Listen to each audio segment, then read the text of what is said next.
Good evening. I'm not Mr. Dunham.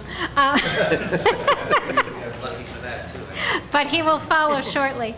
I'm going to start with a little bit of an overview of the school department's accomplishments over the past year. And as I think all of you know, last year we were engaged with the community in developing a very comprehensive 5-year strategic plan. And that resulted, if you just go back one, sorry. That resulted in the vision and mission statements on our first slide.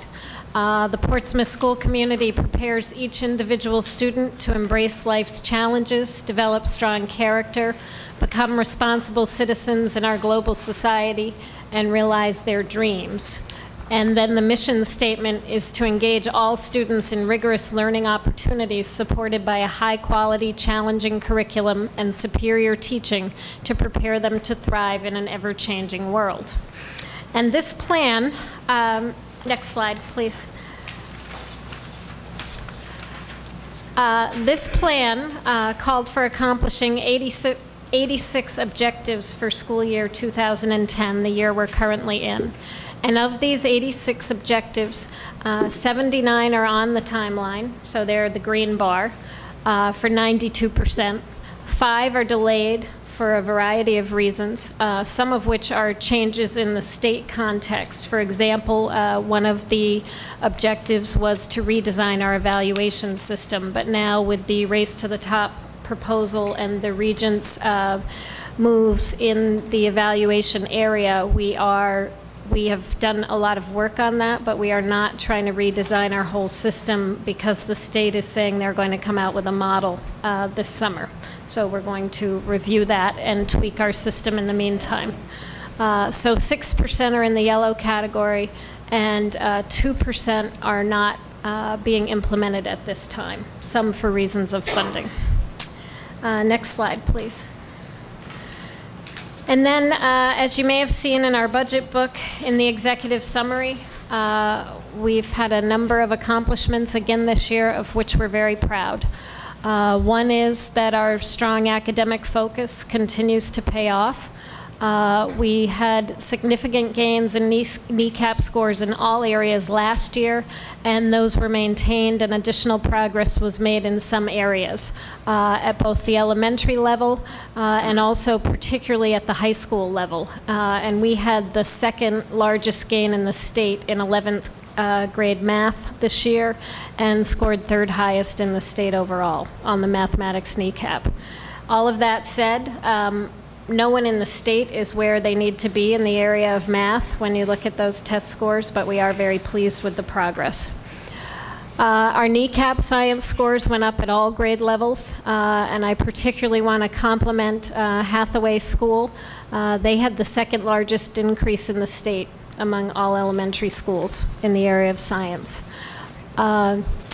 Our students took 218 advanced placement tests in 2009. That was an increase of 29 tests over our previous high, and over 2/3 of the students taking AP tests earned college credit before graduating from high school. Next slide, please. Our middle school was commended when the Rhode Island Department of Education did its SALT visit on its commitment to student learning and also its shared leadership model.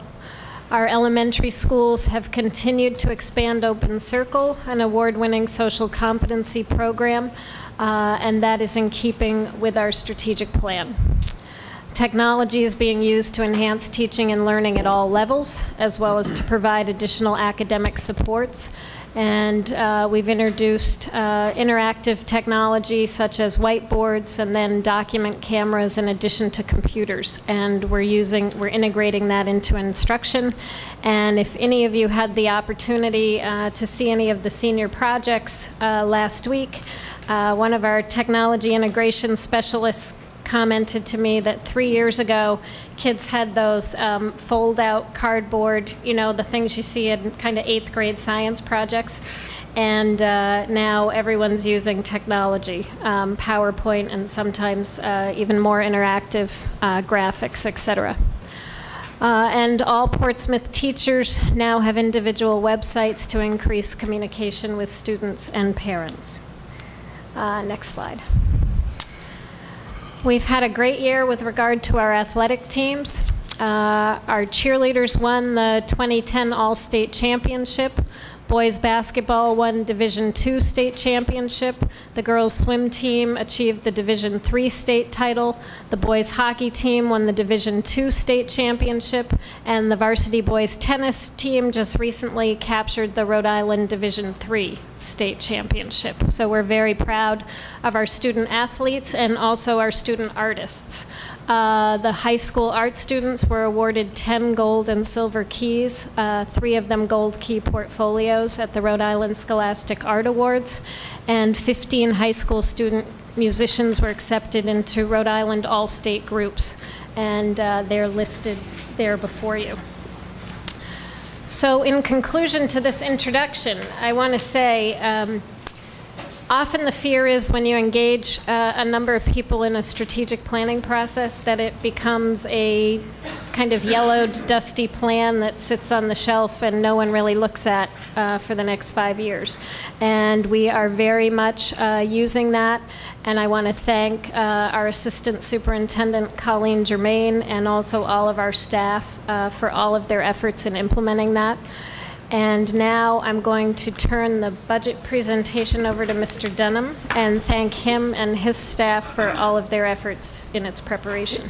If I may, I skipped over Mr. Driscoll. And before you start your presentation, I'd like him to... Sorry, Mr. Driscoll. It was my fault. To give us an update on the proposed budget and the revenue required to fund it. Okay, I just put on your desk, and I passed it out to the school committee representatives, this sheet that's entitled Summary Fiscal Year 11 Proposed Budget Revenue Required to Fund, the budget request as we have it. We show that the expenditure increase is $1,423,000. The school increase is $896,000, and the town is $526,000. The $1,400,000, I will say editorially, is not a large increase. The problem is on the revenue side, however.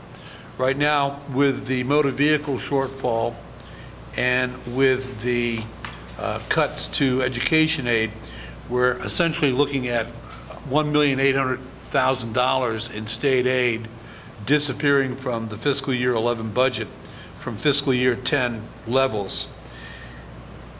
The next line says to the cap levy increase, and obviously I'm aware that many of you have said you don't want to go to the cap, but if you did go to the cap, you would have $1.9 million available. That's almost exactly $100,000 more than the revenue cuts, meaning if you went to the cap, you would have only $100,000 of additional revenue to spend. Parenthetically, to get to the cap, we're anticipating growth of 2.6%, which is $1.1 million, and the balance of $786,000, which represents a nearly 2% tax increase, 1.9%, would be raised through taxes. So that's how you would get to the cap, a combination of growth and tax increase. Now, we said before we need $1,400,000 to fund the budget as it currently sits before you. We only have $100,000 available going to the cap, meaning that we need $1.3 million above the cap based on our current projections. That would require approximately a 3.1% tax increase. So that's where your budget sits at this point in time.